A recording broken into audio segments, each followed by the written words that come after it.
Hi, welcome to the Women in Leadership Body, Mind, Soul, and Business podcast weekly reading. I'm Charlie. That's Freya. This week we are on chapter 30 of the Path of the Yoga Sutras. This week's chapter is Satya, Truthfulness and Sincerity. The least initial deviation from the truth is multiplied later 1,000-fold. Aristotle. Satya, or truthfulness, is the second of the 5 yamas. It means communicating what we understand to be true. Satya is the yama, or ethical practice, occurring when our thoughts, words, and actions are consistent with one another.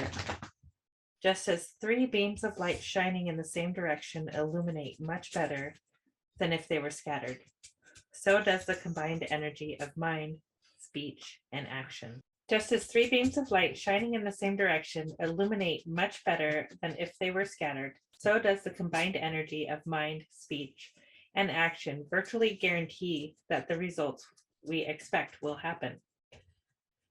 Whatever actually exists may differ from what we think exists, which in turn may differ from what we communicate as the truth. When our hearts and minds are clean and unbiased, we perceive accurately and communicate clearly. As yama, satya is second only to ahimsa, or nonviolence. When satya is practiced with nonviolence, the remaining yamas and niyamas become much easier. If our thoughts, words, and deeds are harmful, we are not engaging in yoga.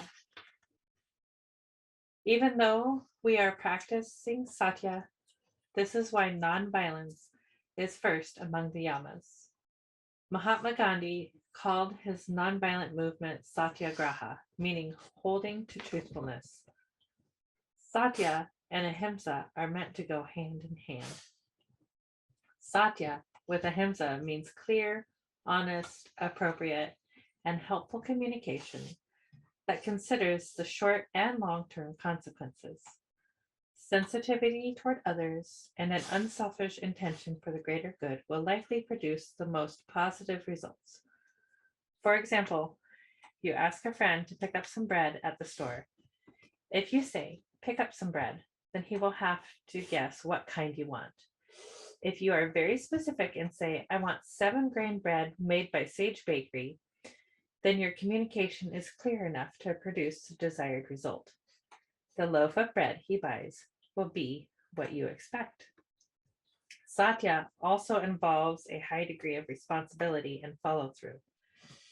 If we give our word that we will do something, then it becomes our responsibility to do it.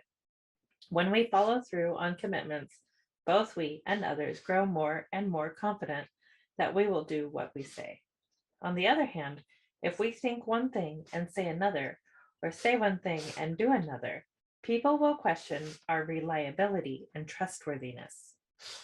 When thought, word, and deed are the same, they are focused like a laser beam, and our intention is much more likely to come true. Otherwise, if thought, word, and deed are not in alignment, their energies point in different directions and carry much less power, and our expectations are much less likely to come true. For example, you think, "I need to lose weight," and say to yourself and others, "I will lose weight by changing my diet and exercising more." If you follow through with your intention, then you are practicing satya, and the results are likely to be what you expect. You will lose weight. On the other hand, if you do not significantly change your diet or lifestyle, your actions are not consistent with your thoughts and words, and the desired result of weight loss will probably not happen. The media is filled with statements, some true and some untrue. It is our responsibility to separate what is actually true from the falsehoods and deceptions couched as truth.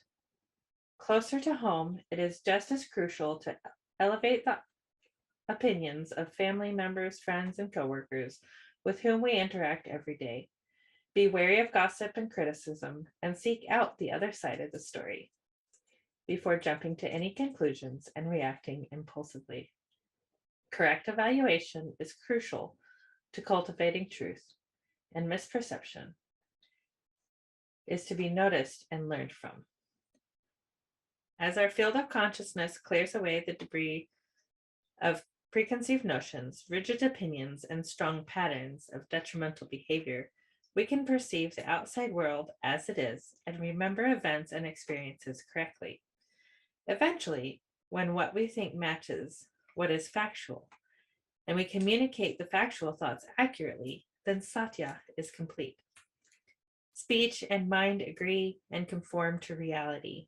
When our truth aligns with actual facts, then whatever we communicate will be reliable. Thoughts.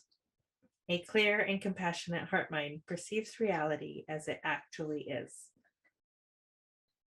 In my search for truth, I can change my mind when new and sensible information presents itself. My thoughts, words, and actions will be consistent, honest, and nonviolent. Exercises. When do you tend to be inconsistent with your thoughts, feelings, words, and actions? Give examples of when you thought one thing but said something else. You said one thing but did something else. You did something while thinking, I should not be doing this. You did something, then you did something else or lied. Your memory of what happened or what was said is different than someone else's. How do you feel after you have lied? How do you feel after you have told the truth, even when it was difficult? How do you feel after you have pretended you knew something when you did not, or admitted you were wrong? Thank you for joining us for this week's reading from the Path of the Yoga Sutras.